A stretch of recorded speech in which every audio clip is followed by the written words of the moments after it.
श्री गणेशाय नमः। ओम परमात्मने नमः। गणनाथ सरस्वतीं रविशुक्र बृहस्पतिं पंचैतान् संस्मरेत नित्यं वेदवाणीं प्रवर्तये। सभी बंधु बांधवियों एवं श्रद्धालु भक्तों को मैं पंडित सवितेंद्र नाथ मिश्र हरिओम जी महाराज सभी को हरिओम।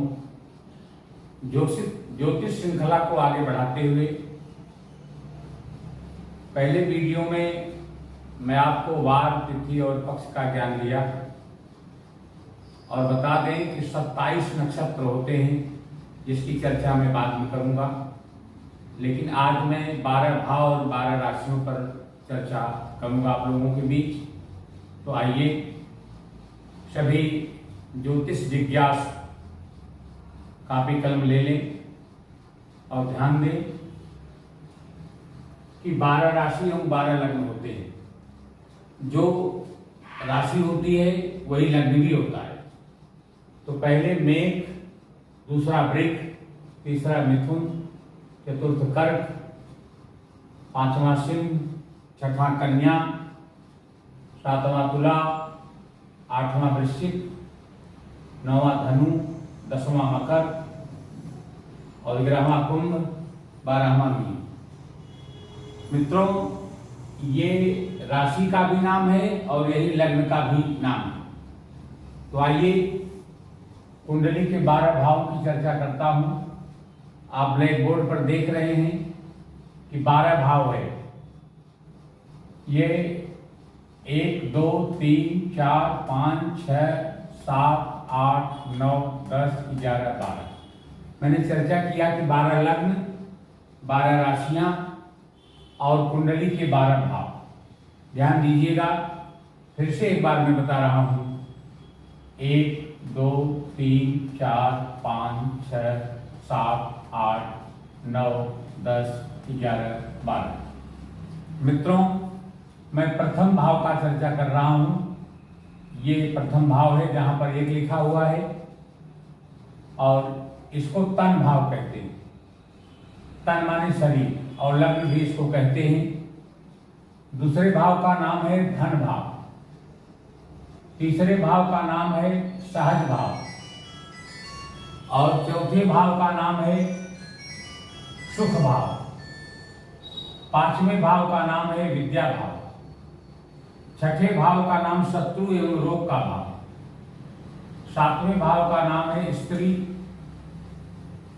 स्त्री का भाव 7वें स्थान पर और 8वां घर मृत्यु का होता है और 9वां भाव भाग्य का होता है। 10वां भाव कर्म का होता है और 11वां भाव लाभ का होता है। 12वां भाव व्यय का होता है। मित्रों ध्यान दें, ये पहला भाव जो तन भाव है जिसको हम लग्न कहते हैं, ये जरूरी नहीं है कि यहाँ एक ही रहे। यहाँ कोई भी गिनती रहेगी 12 अंकों की तो उसको लग्न कहेंगे। मान लिया यहाँ एक गिनती लिखा गया है तो 10 भी हो सकता है। माने जिस लग्न में जिसका जन्म होगा उसका तन भाव प्रथम भाव से देखा जाएगा, लेकिन उसकी चर्चा हम अगले वीडियो में करेंगे। आज मैं बता रहा हूं कि कुंडली के 12 भाव क्या क्या है। तो पहले भाव पे ध्यान दें।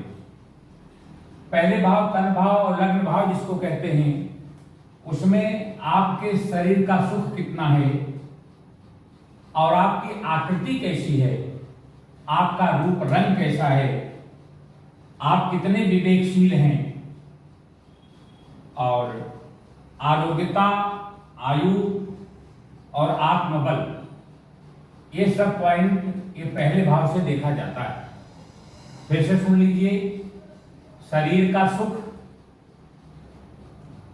और आकृति माने आपका शरीर कैसा है, रूप रंग, कार्य, विवेकशीलता, आरोग्यता, आयु और आरोग्यता,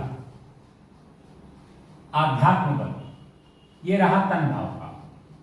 दूसरे भाव में जो धन भाव कहा जाता है, उसमें दाएं नेत्र की फलादेश की जाती है, आपका धन कितना रहेगा, आपका कुटुंब कैसा रहेगा,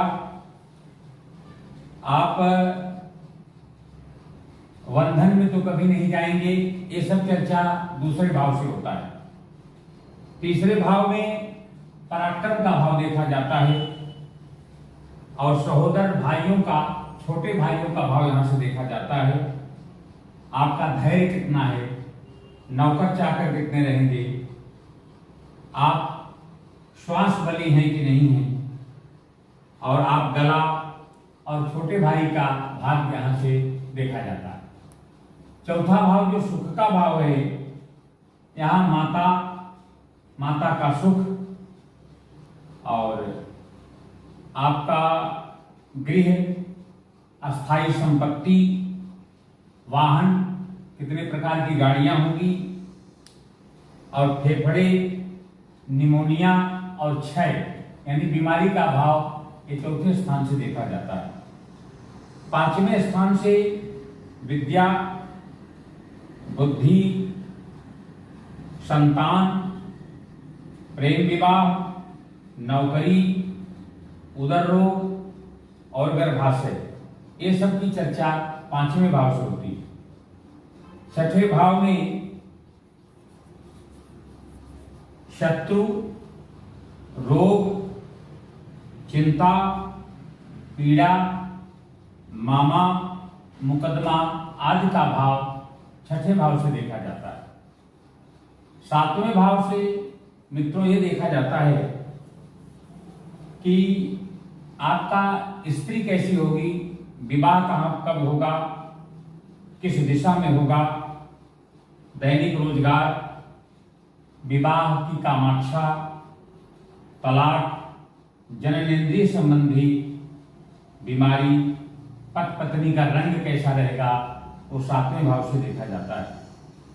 आठवां भाव मृत्यु का भाव है, यहां से मृत्यु, आपकी आयु कितनी है, व्याधि कब कब आएगी, संकट, ऋण, पुरातत्व, पुरानी चीजों का कितना आप ख्याल रखते हैं, चिंता, गड़ा धन मिलेगा कि नहीं, और बवासीर संबंधी बीमारी, ये इस मृत्यु के भाव से देखा जाता है, जो आठवां भाव।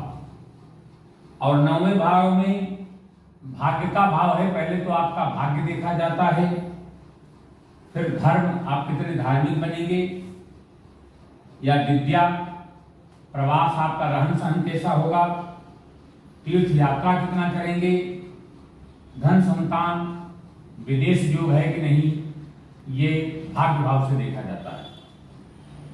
और ये कर्म भाव है, दसवें भाव से ये देखा जाता है कि राज्य, पिता, अधिकार, चुनाव में जय पराजय, और आपका कर्म क्या होगा, कर्म क्षेत्र क्या होगा, पिता का स्वास्थ्य या आपका संबंध पिता से कैसा रहेगा, वो इस भाव से देखा जाता है। 11वें भाव में लाभ भाव है, यहाँ से आय, संपत्ति, ऐश्वर्य और बड़ा भाई का फलादेश यहाँ से होता है। ध्यान रहे, तीसरे स्थान पे छोटे भाई का और 11वें भाव से बड़े भाई का देखा जाता है। और 12वें भाव में व्यय, हानि और व्यसन, जेल यात्रा, योग, भोग और बायां नेत्र। यहाँ पर दाहिने नेत्र का यहाँ से चर्चा होता है और बाएं नेत्र की चर्चा 12वें भाव से होती है। एक बार फिर से सुन लें, व्यय भाव में आपका कितना खर्चा रहेगा, आपके जीवन में हानि कितनी होगी, और आपको व्यसन क्या क्या रहेगा, यानी नशा, जेल की यात्रा करेंगे कि नहीं करेंगे, भोग, आपको भोग कैसा रहेगा, और बाएं नेत्र की चर्चा यहाँ से होगी और दाहिने नेत्र की चर्चा दूसरे स्थान से होगी। ये कुंडली के 12 भाव हैं। मित्रों, अगर आप कॉपी कलम लिए हो, न लिख पाए हो, तो वीडियो फिर से देख लें। कुंडली के 12 भाव यदि आप अच्छी तरह से जानेंगे तो अच्छे तरह से किसी का भी फलादेश कर सकते हैं। इसलिए आप ध्यान से एक बार फिर वीडियो देखें और लग्न चक्र बना के 12 भावों के नाम याद कर लें, जिससे आपको ज्योतिष सीखने में सुलभता रहेगी। मैं पंडित सवितेंद्र नाथ मिश्र हरिओम जी सभी को हरिओम बोलता हूँ। हरिओम नारायण।